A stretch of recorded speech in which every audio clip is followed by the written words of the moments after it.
औज़ुबिल्लाहि मिनश्शैतानिर्रजीम बिस्मिल्लाहिर्रहमानिर्रहीम व तुइज़्ज़ु मन तशा व तुज़िल्लु मन तशा बियदिकल खैर इन्नका अला कुल्लि शैइन कदीर।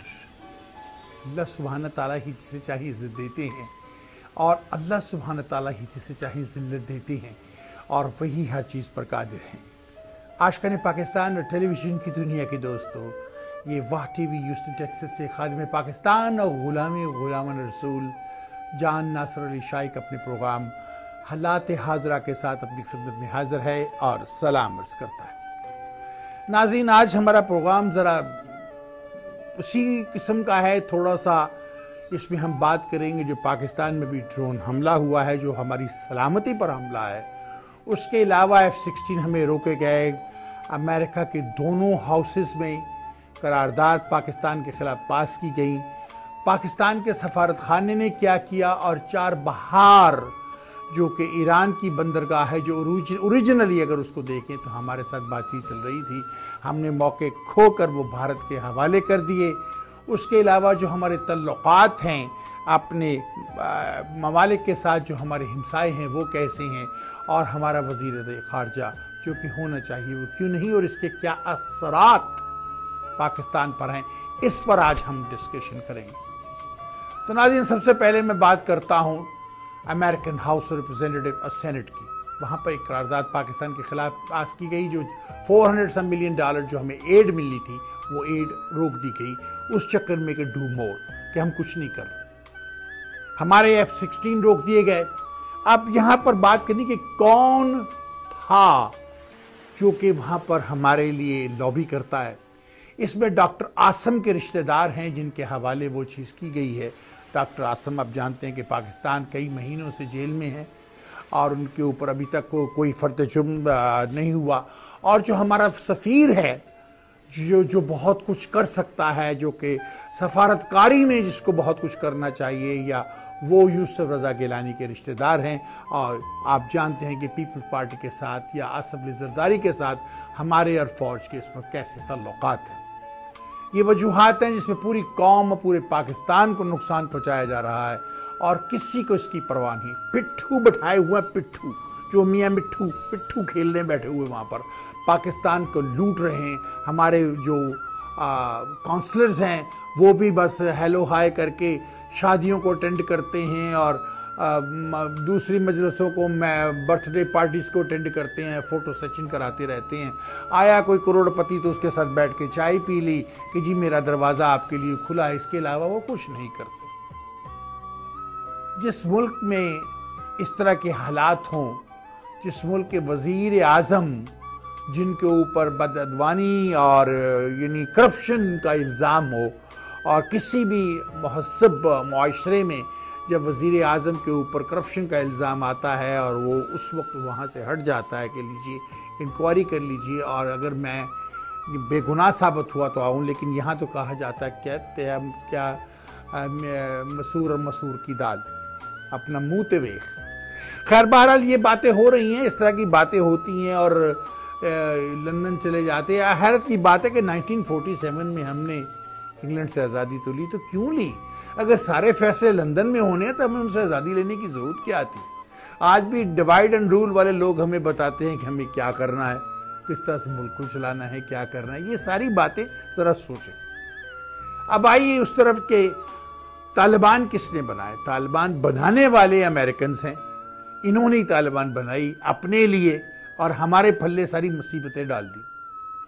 हमने अपने 70-80 हज़ार फौजियों को और शहरियों को मरवा लिया। जब चाहा इन्होंने हमला कर दिया और हमें कहा डू मोर। जब दिल किया हमें दहशतगर्द नेशन करार दे दिया और जब दिल किया हमें दोस्त बना लिया। आर यू विद अस और विदाउट अस? हमें कहीं खड़े होकर मुकाबला ना कर सके, हमारे मुल्क की इंडस्ट्री को चलने नहीं दिया, हमें मफलूज करके रख दिया, हमें मकरूज करके रख दिया ताकि ये कहीं चल न सके हमारे अलावा। हमें ये कहा गया कि हम तुम्हें स्टोन्स एज में भेज देंगे, हमारी फिर भी आंखें न खुली।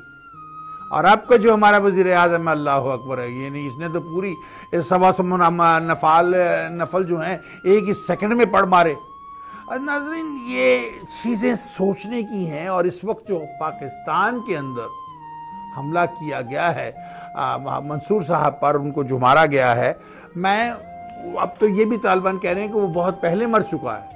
अब बड़ी हैरत की बात है कि थोड़ी सी मैं आपको टेक्नोलॉजी के बारे में यह बताऊं कि ड्रोन हमला कैसे करता है। ड्रोन एक ऐसा जो कि बगैर पायलट के होता है, उसमें पायलट नहीं होता। हम भी ड्रोन यूज़ करते हैं अपनी एडिटिंग के लिए, अपनी रिकॉर्डिंग के लिए। हम उसमें कैमरा लगा देते हैं और ऊपर उड़ाते हैं, ऊपर से हम उसको रिकॉर्ड करते हैं और वो सारी हमारी रिकॉर्डिंग करता है। वो हमारा $3-4 का ड्रोन होता है जिससे हम रिकॉर्डिंग करते हैं। लेकिन ये मिलियंस ऑफ डॉलर्स के ड्रोन हैं, ये फौजी ड्रोन्स हैं जिनके अंदर मिसाइल लगते हैं। ये एक्यूरेट बिल्कुल टारगेट पे जाके मारता है। ये उसको ट्रैक करता है और ट्रैक करने के बाद उसके ऊपर आ जाता है। और ऊपर आके, क्योंकि इन्होंने फिल्म बनानी होती है ताकि कोई बाहर तो नहीं निकला, अगर सब कुछ जो करना था उन्होंने कर लिया। अब ये भी कहा जा रहा है जी, हमारे वो जो हमारे हैं चौधरी निसार साहब, ये कह रहे हैं जी ड्रोन पाकिस्तान में दाखिल नहीं हुआ। खुद ही अमेरिका, या तो डर गए हैं अमेरिका से, फिर खुद ही अमेरिका को ये कह रहे हैं ड्रोन पाकिस्तान में दाखिल नहीं हुआ। ड्रोन ईरान में, कि ईरान का जो बॉर्डर था जहाँ पर ड्रोन फेंका गया हमारी उस गाड़ी पर, वो तकरीबन 400+ किलोमीटर था वहाँ से।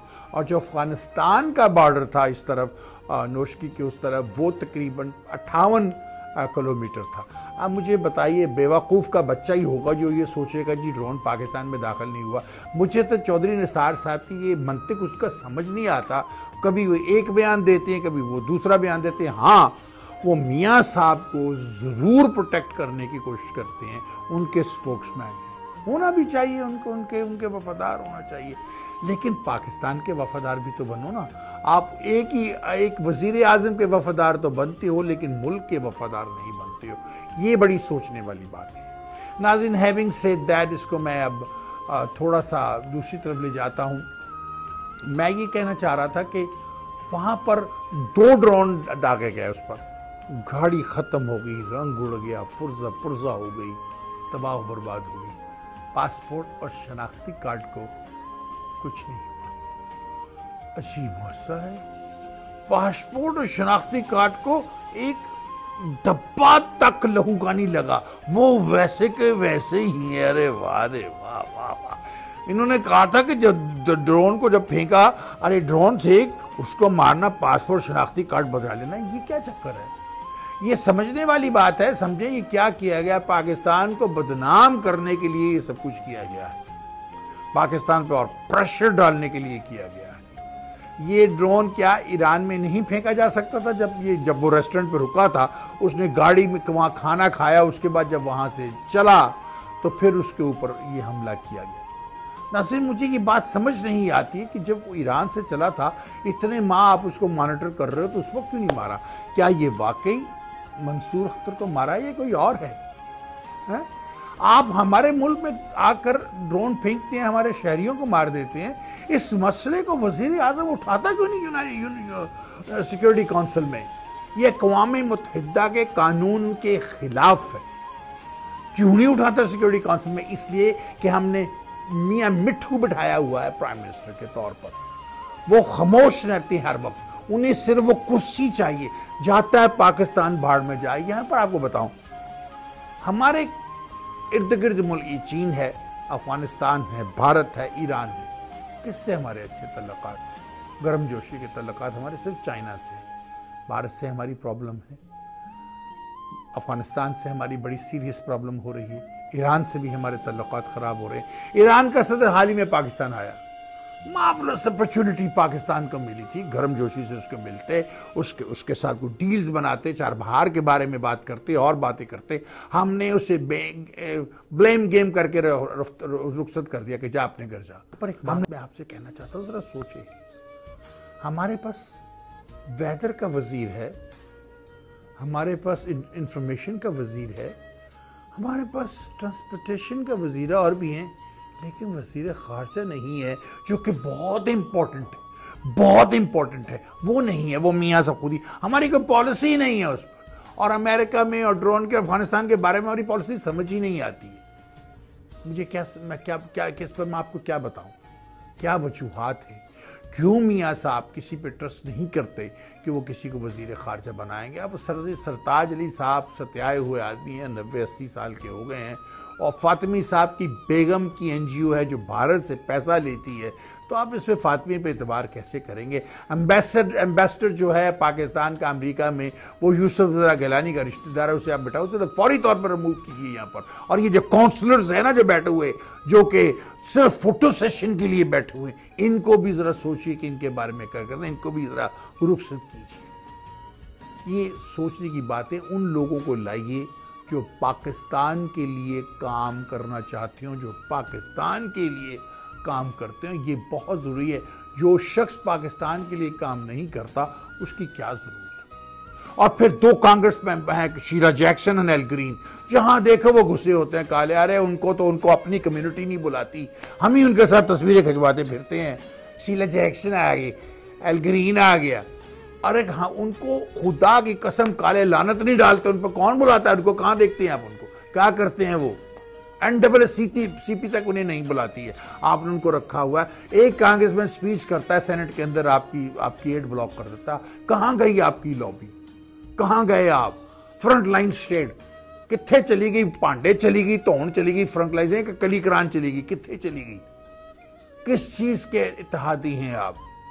जब चाहे आपकी कंडम की तरह यूज करके अमेरिका आपको फेंक देता है और फिर आपको दहशतगर्द नेशन करा देगा। ये ओबामा कर क्या रहा है? ये जा रहा है, दिखाना चाहता है कि मैं बड़ा हार्डलाइनर था, मैंने बड़ा काम किया।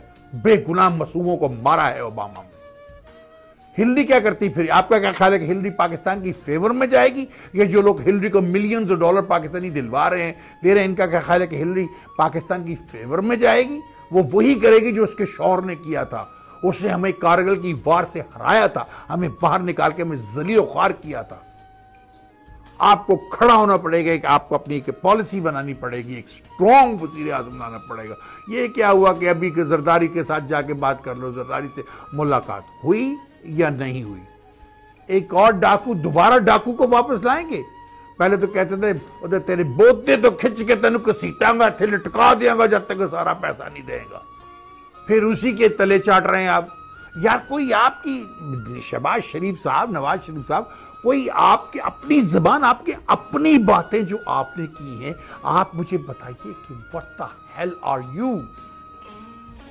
आप एक वजीर आजम हैं मुल्क के, एक मुल्क को वजीर आजम, अल्लाह ने आपको तीसरी बार मौका दिया है और शायद इस बार आप अपनी टर्न भी पूरी कर लें। फौज इस दफा नहीं आ रही, क्यों हम मजबूर कर रहे हैं कि अवाम चला कर फौज के कहेंगे टेक ओवर कर लो? क्यों आप ऐसी हरकतें कर रहे हैं? आप महंगे से महंगे मंसूबे लाते हैं, महंगे से महंगे, ताकि कमीशन मिले और जाके बाहर इन्वेस्ट करें। जिस मुल्क का वजीर आजम या जिस मुल्क की हुकूमत अपने मुल्क में इन्वेस्ट नहीं करती, वो बाहर इन्वेस्ट करती है, वो पाकिस्तान की दोस्त कैसे हो सकती है? सोचिए मैंने क्या कहा। मेरी बातें सख्त हैं, लेकिन क्या मैं गलत कह रहा हूं? हमारे वजीर आजम ने मिलियंस ऑफ डॉलर्स की प्रॉपर्टी बाहर खर्च की है, बाहर ली है, मिलियंस ऑफ डॉलर इंडिया में इन्वेस्ट किए हुए हैं, अब तो बांग्लादेश में भी किए हैं। वो मुल्क जो हमारे इस्लामी लीडरों को, जो पाकिस्तान के दोस्त थे, उनको सजाए मौत दे रहा है, और वहां पर उन गद्दारों के साथ हमने इन्वेस्ट किए हैं पैसे, उन गद्दारों के साथ। ये है हमारी सियासत। अपने मुल्क में नहीं करना।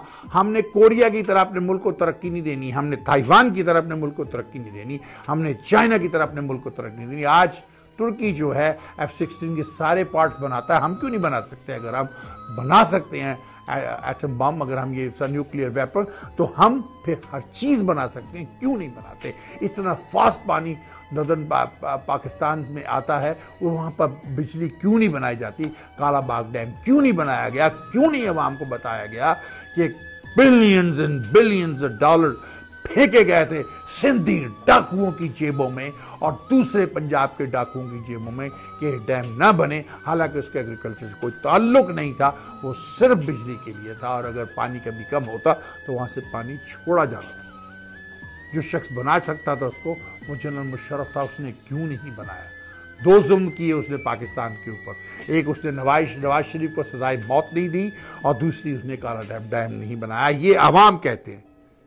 काला डैम वो बना सकता था, और अगर नवाज शरीफ को वो सजाए मौत दे देता तो एक लोगों का, मैं नहीं कह रहा, लोग कह रहे पाकिस्तान के, एक डाकू मर जाता और जरदारी के साथ कोई डील न बनाता, इसको भी लटका देता, तो 2 डाकू खत्म हो जाते, बेनजीर तनहा रह जाती।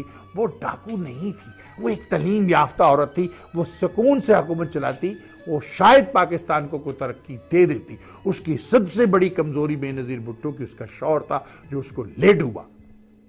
आप मेरी बात समझ गए होंगे कि मैंने क्या कहा।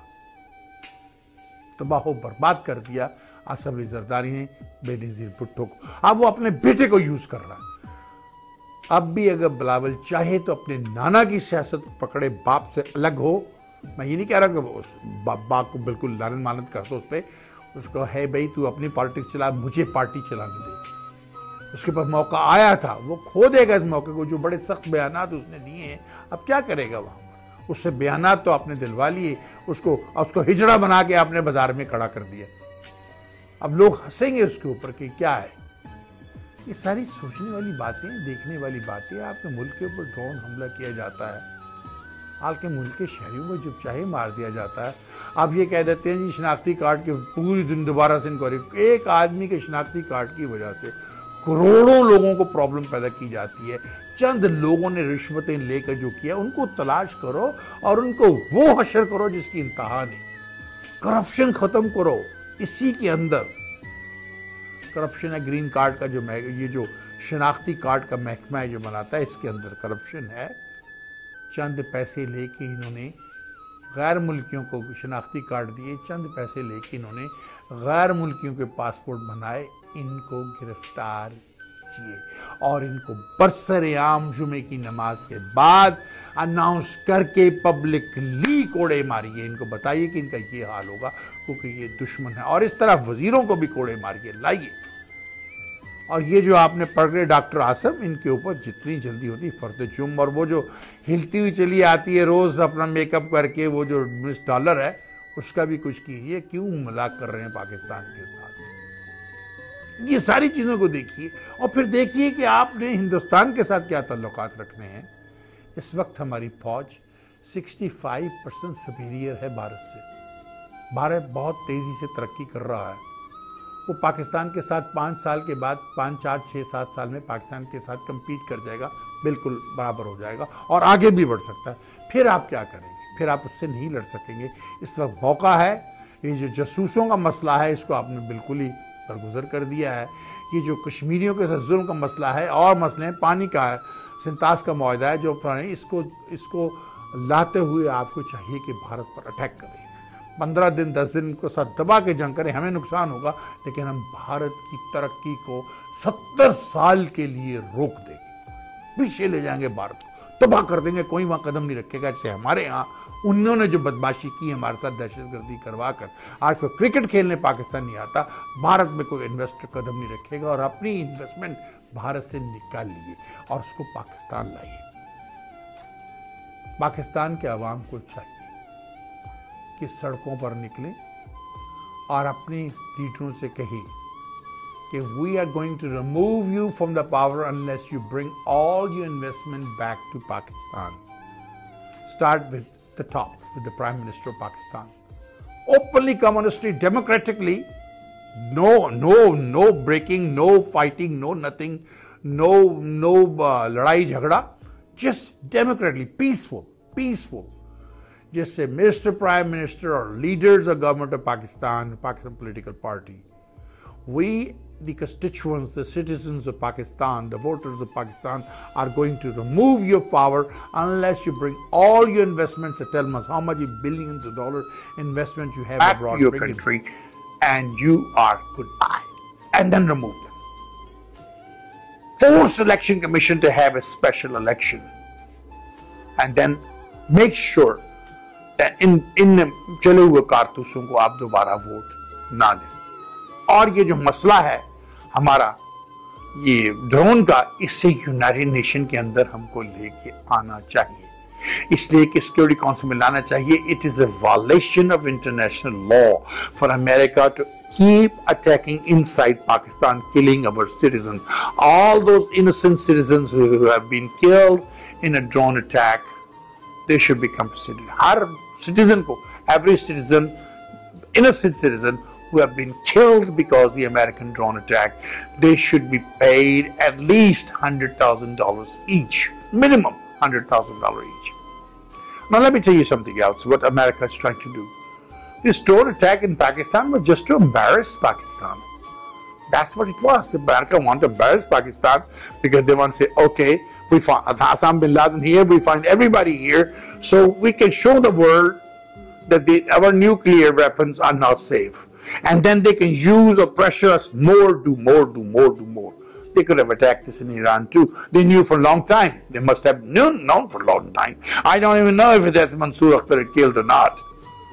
For so long, the world is saying, Obama is saying, everybody saying that was Mansoor, but the government of Pakistan is still sitting stupidity on the DNA report. Delay कर रही, दुनिया में बदनाम करके रख दिया आपने हमको. ये हुकूमत है हमारी. This is the government of Pakistan.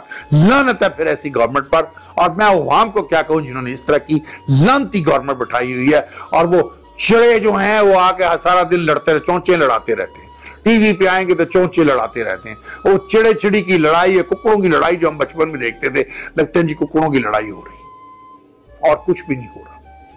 इन चीजों को देखिए कि आप कर क्या रहे हैं. पाकिस्तान का हशर आपने क्या कर दिया है. क्या इस तरह से मुल्क चल सकेगा? आप पाकिस्तान को तबाह बर्बाद कर दोगे. बर्बादी की तरफ जा रहा है. उस मुल्क को आज भी बचाया जा सकता है. ये एक बहुत बड़ा ड्रामा है चाइना को रोकने के लिए जो राहदारी बन रही है. आपने 4 बहार जो ईरान के साथ मुआहदा इंडिया का चल रहा है, जो ओरिजिनली हमारे साथ बातचीत जिसकी चली थी, हमने उसमें इंटरेस्ट ही नहीं लिया. वो 4 बहार वो हमें ब्लॉक कर देगा. इंडिया बाईपास करेगा सेंट्रल एशिया को और हिंदुस्तान को और चाइना को. हम में झींगा भी नहीं मिलेगा. इसलिए अपनी लड़ाइयों को छोड़िए. इमरान खान साहब, आप भी अपने खैबर पख्तूनख्वा की तरफ देखिए, उसमें तरक्की लाइए. वहां तो कोई यूनिवर्सिटी आपने नहीं बनाई, कोई आप स्कूल नहीं बना सके. क्या किया आपने औरतों के लिए, क्या किया आपने बच्चों के लिए, क्या किया? सिर्फ तकरीरें की. ये बातें छोड़िए, क्योंकि अब लगता है इमरान खान के तुम बहुत बुरी तरह कुत्ते बिल्ली से भी वहां पर इलेक्शन हार जाओगे. चूहे तो तुम मार नहीं सके वहां पर. हेल्थ बजट तुम्हारा यह है कि चूहे लोगों को काट के, इतने बड़े बड़े चूहों को तो मार नहीं सके तुम. तो ये क्या होगा? बहुत अभी तुम इलेक्शन हारे हो. बहुत ये जो आपका ख्याल है इमरान खान साहब के 2018 में आप जीतेंगे, आप अपनी और कुर्सियां भी और फिर आप यही कहेंगे दांतली हुई. मेरे साथ दांतली हुई. आपके साथ दांतली नहीं हो रही. आपको अवाम रिजेक्ट कर रही है. अगर आपने कुछ करना है, किराए से खरीद के, मैं भी पाकिस्तान जाके अगर जलसा करूं तो मैं भी अगर 1 करोड़ रुपया सड़क पे फेंकूं तो लोगों को 500-500 रुपए दूं तो बड़े बड़े नारे लगाने वाले मेरा झंडा लेके आ जाएंगे. जलसा करना कोई बड़ी बात नहीं है. डिलीवर करना, वोट लेना, उसमें डिलीवर कितने हुए, वोट कितने मिले आपको?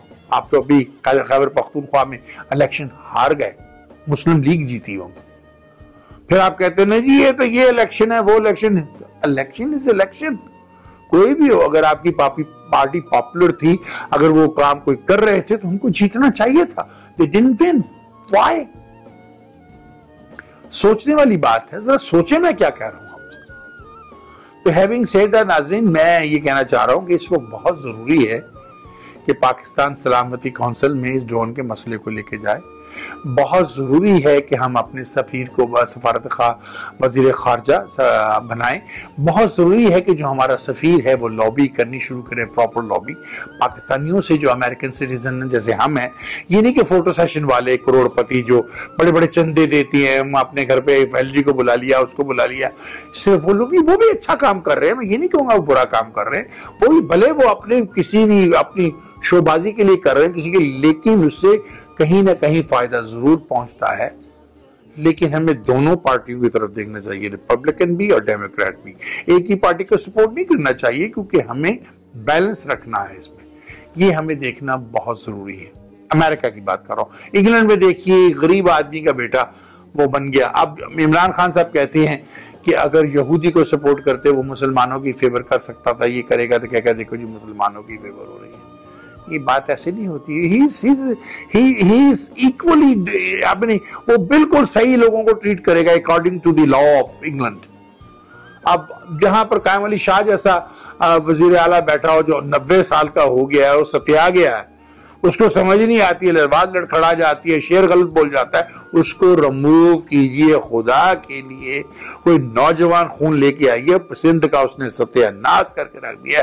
साईं को जाने दीजिए, साईं को कहिए साईं अल्लाह बस तू जा घर जाके नोते जाके हुक्का पी या सूटा ला, चरसा सूटा लाना घर जाके रामना बैक। ये बड़ी अजीबो गरीब से हरकत पाकिस्तान में हुई है। और दूसरी बात यह है कि हमें बिजली लानी चाहिए पाकिस्तान में, जॉब्स लानी चाहिए। ये जो हमारा चाइना के साथ राहदारी है, इस पर बहुत सीरियसली इस सिक्योरिटी बहुत सख्त करनी चाहिए। और हमें मॉनिटर करना चाहिए ईरान को।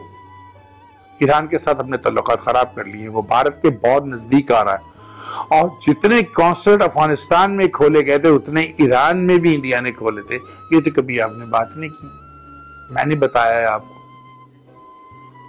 ये जो जसूस आया ये भी ईरान में था। बहुत से उनके रॉ के लोग ईरान में काम कर रहे हैं पाकिस्तान के खिलाफ, क्योंकि ईरान के साथ हमें शक नहीं होता था। हम कहते हैं अफगानिस्तान से हो रहा है, हालांकि हो ईरान से रहा था सब कुछ। इसको मॉनिटर कीजिए, मॉनिटर करना बहुत जरूरी है। उसके साथ साथ मैं आपसे ये कहूंगा कि हमारे लिए बहुत जरूरी है चार बहार जो बंदरगाह का क्या है? बंद का मतलब बंद, दर बंद का मतलब होता है बंद, जहां का बंद लगाया जाता है। दर का मतलब दरवाजा, बंद दरवाजा, वो एक बंदरगाह का मतलब बंद दरवाजा इससे ली गई थी। उस बंद दरवाजे को वो एक छोटी बंदरगाह है और आर्टिफिशियल बनाई गई बंदरगाह है, जहां ग्वादर एक नेचुरल एक बड़ी बंदरगाह है। आपको दुनिया के सामने चीजों को लाकर इसको बनाइए। और छोटी छोटी और बंदरगाहें, एक और बंदरगाह चार बहार के पास हमें एक और तैयार कर देनी चाहिए, ताकि हम मॉनिटर करें भारत कैसे कहां से क्या बेचता है। वहां से वो अफगानिस्तान जाएंगे, अफगानिस्तान से फिर वो वापस आएंगे और फिर बाईपास करके पाकिस्तान को इंडिया चले जाएंगे। ये भारत हर वक्त उस चीज में लगा हुआ है कि पाकिस्तान को नुकसान कैसे पहुंचाया जाए, पाकिस्तान की इकोनॉमी कैसे डाउन की जाए, इसी के पीछे वो लगा रहता है। तो आपको इसके बारे में कुछ सोचना है। सोचिए आप क्या करना है। आपको कुछ भी नहीं करना तो मत कीजिए, बैठे रहिए, गवा दीजिए पाकिस्तान, जैसे मशरकी पाकिस्तान गवा दिया था आपने। या फिर पाकिस्तान के लिए कुछ कीजिए। आवाम उठे, अब टाइम है कि आवाम उठे, अपने हाथ में अलम पकड़े, जैसे हजरत अब्बास ने पकड़ा था। अब अपने चले आगे, हजरत उमर बिन खुत्ताब की तरह की हुकूमत बनाई पाकिस्तान में। क्या थी हजरत उमर बिन खुत्ताब की हुकूमत, क्यों इतनी कामयाब थी? कि वहां पर इंसाफ होता था, अकाउंटेबिलिटी। पाकिस्तान में अकाउंटेबिलिटी बहुत जरूरी है। प्राइम मिनिस्टर से स्टार्ट कीजिए और नीचे तक अकाउंटेबिलिटी को लेकर आइए। हजरत सैयदना उमर बिन खुत्ताब की हुकूमत इसलिए दुनिया भर में बेहतर। अब एक और बात बताओ, हजरत उमर बिन खुत्ताब ने एक औरत को सजाए मौत दी, कोई जना साबित हो गया था, मजार में से लेके जा रहे थे तो वो चीख रही थी। मौला अली मुश्किल कुशा वहां से गुजर रहे तो उन्होंने देखा, उन्होंने क्या हुआ, रो क्यों रही है, चीखों मारी, कह जी इसको हजरत सैयदना उमर बिन खुत्ताब ने सजाए मौत दे दी है, इसे संसार करना है। कहते वापस लेके चलो। वो गए, उमर तुमने इसको सजाए मौत दी है? उन्होंने कहा जी इसको संसार का हुक्म दिया, इस पर साबित हो गया। तो उसने कहा साबित इस पे हो गया है, लेकिन इसके पेट में जो बच्चा है वो बच्चे ने तो कोई जुर्म नहीं किया, वो तो कोई बेगुनाह है। हजरत उमर बिन खुत्ताब ने उस वक्त कहा अल्लाह अली तुमने मुझे बचा, हिलाक होने से बचा लिया। देखिए अकाउंटेबिलिटी है।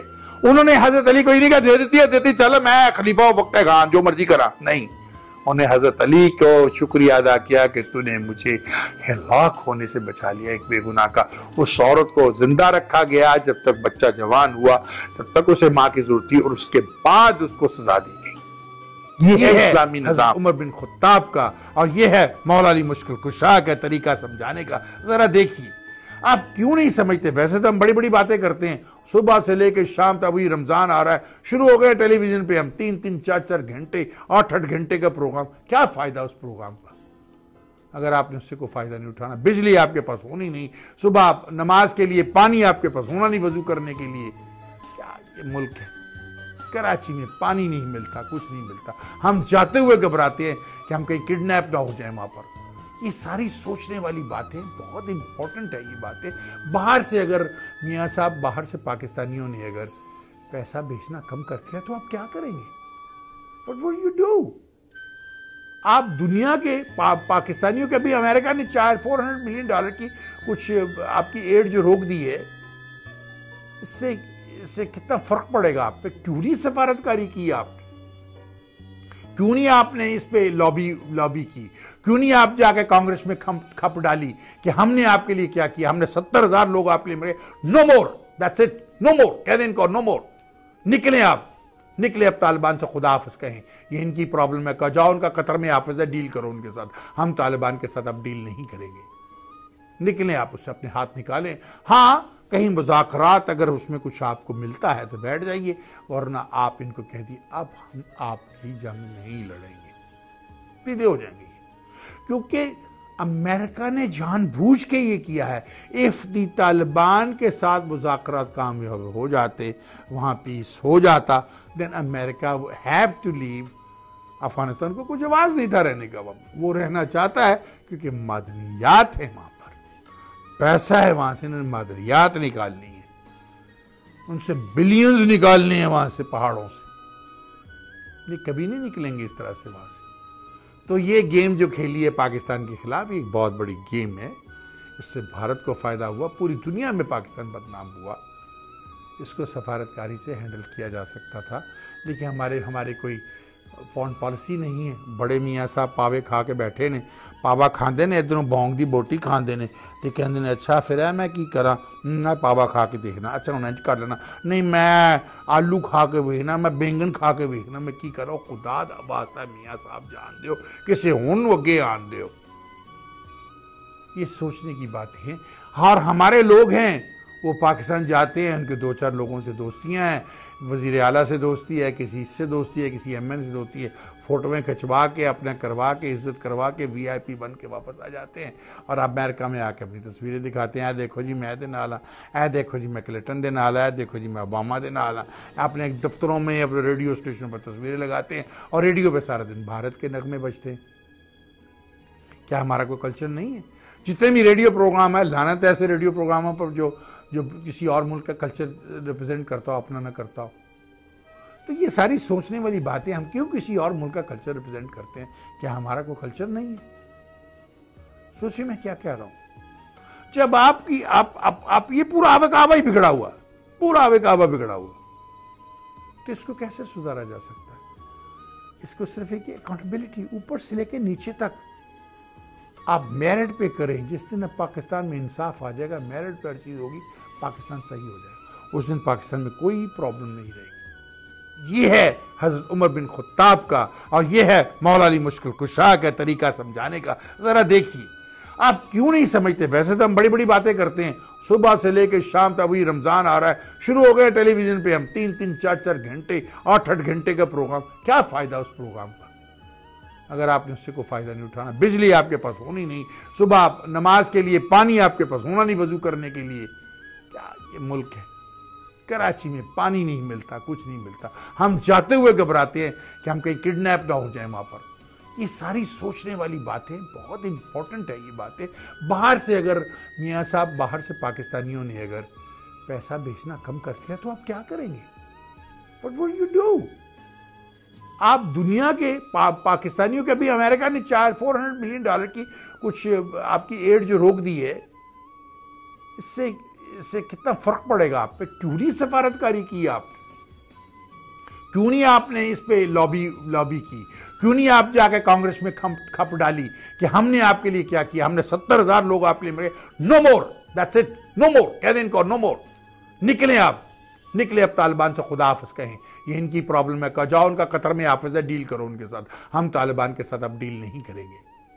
निकलें आप, उससे अपने हाथ निकालें। हाँ, कहीं मुज़ाकरात अगर उसमें कुछ आपको मिलता है तो बैठ जाइए, वरना आप इनको कह दिए अब हम आपकी जंग नहीं लड़ेंगे, सीधे हो जाएंगे।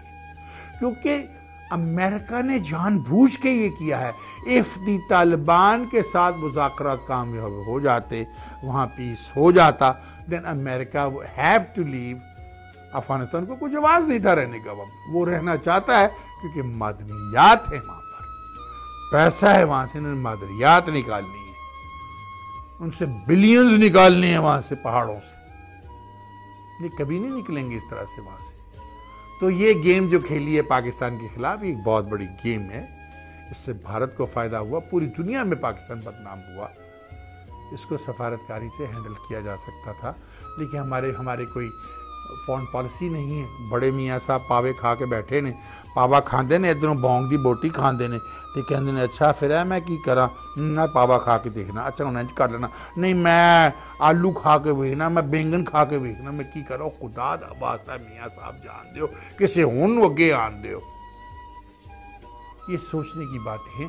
और हमारे लोग हैं वो पाकिस्तान जाते हैं, उनके 2-4 लोगों से दोस्तियां हैं, वज़ीर आला से दोस्ती है, किसी से दोस्ती है, किसी एमएन से दोस्ती है, फोटोएं खिंचवा के, अपना करवा के, इज्जत करवा के, वीआईपी बन के वापस आ जाते हैं। और अमेरिका में आके अपनी तस्वीरें दिखाते हैं, देखो जी मैं दे नाल हाँ, देखो जी मैं क्लिंटन दे नाल है, देखो जी मैं ओबामा दे नाल हाँ।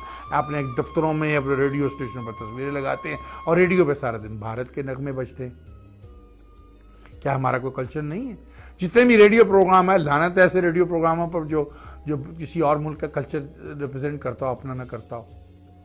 तो ये सारी सोचने वाली बातें, हम क्यों किसी और मुल्क का कल्चर रिप्रेजेंट करते हैं? क्या हमारा कोई कल्चर नहीं है? सोचिए मैं क्या कह रहा हूं। जब आप ये पूरा आवे कावा ही बिगड़ा हुआ, पूरा आवे कावा बिगड़ा हुआ, तो इसको कैसे सुधारा जा सकता है? इसको सिर्फ एक अकाउंटेबिलिटी ऊपर से लेकर नीचे तक आप मेरिट पे करें। जिस दिन पाकिस्तान में इंसाफ आ जाएगा, मेरिट पे हर चीज होगी, पाकिस्तान सही हो जाएगा, उस दिन पाकिस्तान में कोई प्रॉब्लम नहीं रहेगी। नाज़रीन, बस इतना ही मुझे आपसे कहना था। आप जानते हैं कि मैं जो बातें करता हूँ सच्ची होती हैं, और आपने मुझे अपनी दिखती हुई आंखों से देखा, सुनते हुए कानों से सुना, तड़कते हुए दिल से महसूस किया। अब सोचने वाले चलते हुए दिमाग से पूछिए, जो बातें मैंने की, क्या इनमें कोई गलती है? क्या हमें वज़ीर ख़ारजा नहीं होना चाहिए? क्या हमारी कोई फॉरेन पॉलिसी है? कोई नहीं है। क्या हमने ये जो ड्रोन हमला किया, इससे यूएनओ के अंदर लाके एहतजाज नहीं करना चाहिए? कि हमारे शहरियों पर हमला क्यों किया जाता है? और जो बेगुनाह शहरी मार दिए गए हैं ड्रोन हमलों में, उन्हें 1-1 लाख रुपये हर जाने के तौर पर मिलने चाहिए। उन बेगुनाहों का क्या कसूर था कोई कसूर उनका? कोई कसूर न था, बेगुनाह मारे गए। क्या हम और इल्ज़ाम लगाया जाता है हमें जो कैशनकोफ और ये दे दिए गए हैं, क्या मैं गलत कह रहा हूँ कि तालिबान से अब हमें हट जाना चाहिए? हमारी वार नहीं है, अफगानिस्तान की प्रॉब्लम है, अमेरिका की प्रॉब्लम है। इनको कतर में उनका दफ्तर है, खुद ही डील करें, खुद ही करें, क्योंकि ये मुज़ाकरात अमेरिका करना नहीं चाहता। ये वहाँ से निकलेगा नहीं कि मुज़ाकरात कामयाब हो गए तो वहाँ पीस आ जाएगा, अमेरिका वहाँ पीस आने नहीं देगा, क्योंकि उन्हें वहाँ बैठ के मादनियात लूटनी है। तो ये चीज़ें बहुत है। क्या वेपन्स ऑफ मैस डिस्ट्रक्शन निकले इराक से? कुछ नहीं निकला। गद्दाफी को क्यों मारा गया? गोल्ड कॉइन की वजह से, वो करेंसी बनाना चाहता था। अपनी मर्जी है इनकी। अब रहील शरीफ साहब के पास कितनी ज़िंदगी बची है, कितना बचा है। अब उनने अमेरिकन सफ़ीर को बुला के भी इनको एहतजाज किया है। तो नाज़रीन, ये बातें सोचने की हैं। हमें पाकिस्तान के लिए कुछ करना है। मियाँ साहब को आप अगर लिख सकते हैं, किसी की बात वो मानते नहीं, अकड़े हुए और कहते हैं ये मुँह और मसूर की दाल। ये बातें प्राइम मिनिस्टर को जेब नहीं देती।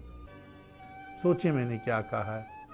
और मैं हमेशा आपसे कहता हूँ, लोग कहते हैं कितने लोग तेन सोचते हैं, कितने लोग सुनते हैं तेन, तो मैं ये कहता हूँ, मैं अकेला चला था जानबे मंजिल मगर लोग साथ आते गए, कारवां बनता गया। आज लाखों लोगों ने लॉग इन किया होता है और मुझे सुन रहे होते हैं, देख रहे होते हैं, इंतज़ार कर रहे होते हैं भी हालात हाजरा पे जान नासिर अली शाइक कब आएगा।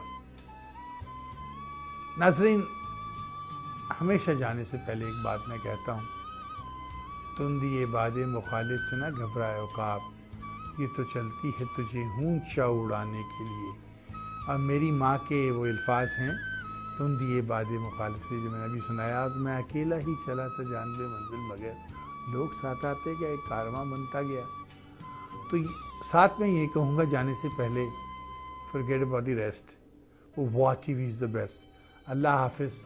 पाकिस्तान जिंदाओ, पाइंदाबाद।